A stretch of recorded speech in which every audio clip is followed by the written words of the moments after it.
आइए चलते हैं खाटू श्याम बाबा के दरबार में। ये यात्रा शुरू होती है प्रयागराज से, जो पहुंचेगी रिंगस, जहां से शुरू होगी खाटू श्याम की अद्भुत यात्रा। तो चलिए मेरे साथ यात्रा शुरू करते हैं।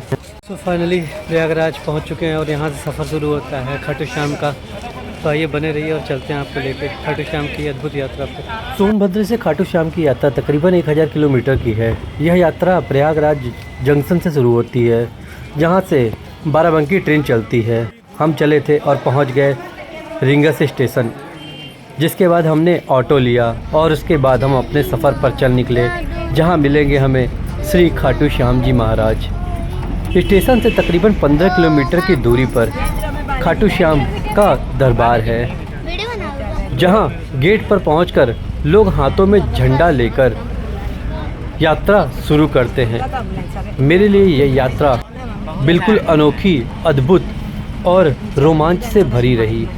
मैं पहली बार खाटू श्याम दरबार जा रहा था। यह अनुभव मेरे लिए इतना अलग रहा जिसे मैं शब्दों में बयान नहीं कर सकता। जहां भक्त हार कर पहुंचते हैं और बाबा खाटू श्याम उनकी हर मनोकामना पूरी करते हैं। यहाँ चढ़ावे में फूल, मेवा मिश्री एवं अन्य सामग्रियाँ चढ़ती हैं। हमारे साथ परिवार के कुछ अन्य सदस्य भी थे, जिनके साथ इत्तफाकन मैं वहाँ पहुँच गया था। लेकिन यहाँ पर पहुँचने के बाद जो सुकून मिला उसका कोई जवाब ही नहीं है।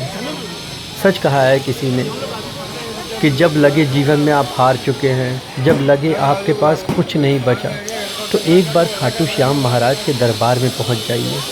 इस दरबार में पहुँचते ही आपको वो अद्भुत सुकून का एहसास होगा जिसका कोई तोड़ नहीं है। मैं उस वक्त पहुंचा था जब श्री खाटू श्याम जी का जन्मदिन मनाया जाता है। जन्मदिन से मात्र एक दिन पहले, यानी 23 नवंबर से एक दिन पहले मैं पहुंचा था।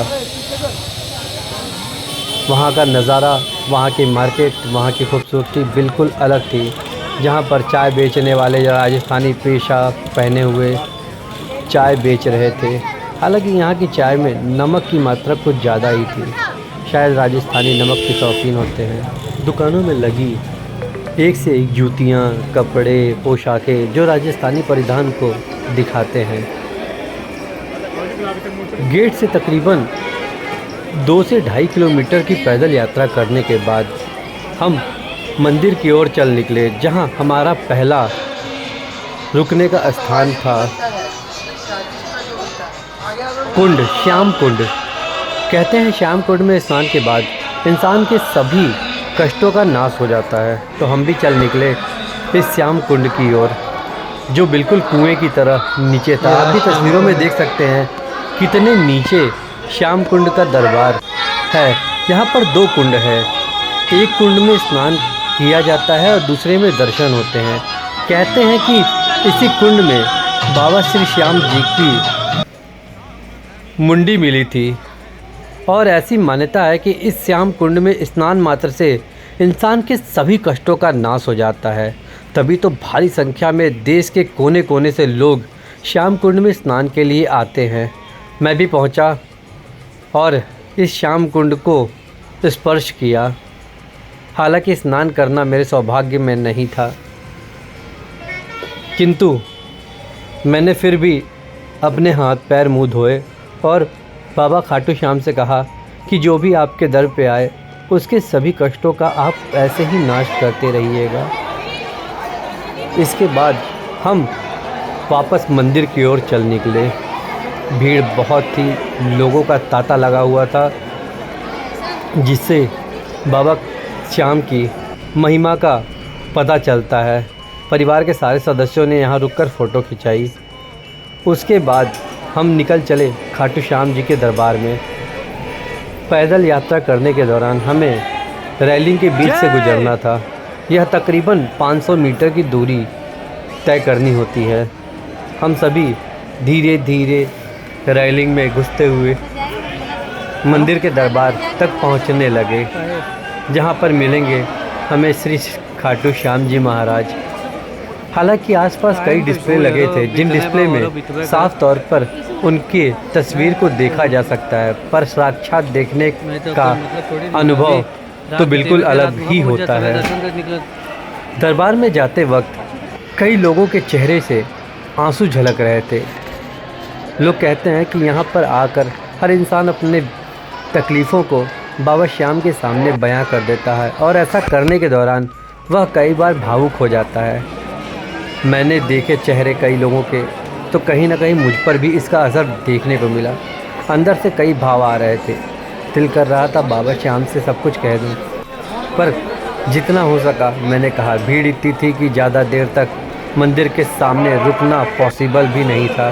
दूसरी चीज़, कैमरे को भी मना किया जा रहा था, किंतु मैंने कुछ प्रयासों से बाबा श्याम की एक छोटी सी झलक को अपने कैमरे में कैद कर लिया, जहां लोग हारे के सहारे खाटू श्याम जी के सामने अपनी सारी तकलीफ़ों को बयां कर रहे थे। यह नज़ारा इतना अद्भुत लगा जो मेरे मन मस्तिष्क में बिल्कुल बस गया। ये देखिए तस्वीर बाबा श्री खाटू श्याम जी की, बिल्कुल अद्भुत, अलौकिक।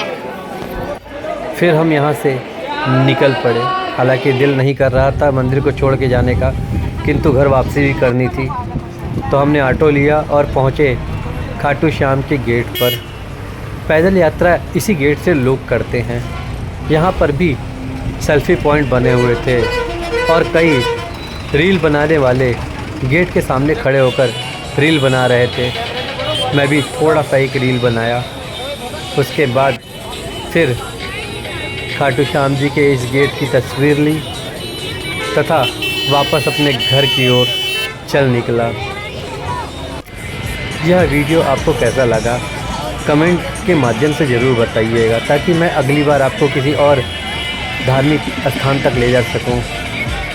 आपके कमेंट और लाइक हमें प्रेरणा देते हैं और मैं ऐसे ही धार्मिक और ऐतिहासिक धरोहरों के बारे में आपको बता सकता हूं। इसलिए मेरे वीडियो को ज़्यादा से ज़्यादा अपना प्यार दीजिए, ताकि मैं आपको और भी रोमांचक जगहों पर ले जा सकूं। सभी को जय श्री खाटू श्याम जी महाराज की जय। कान्हा को न छोड़ा,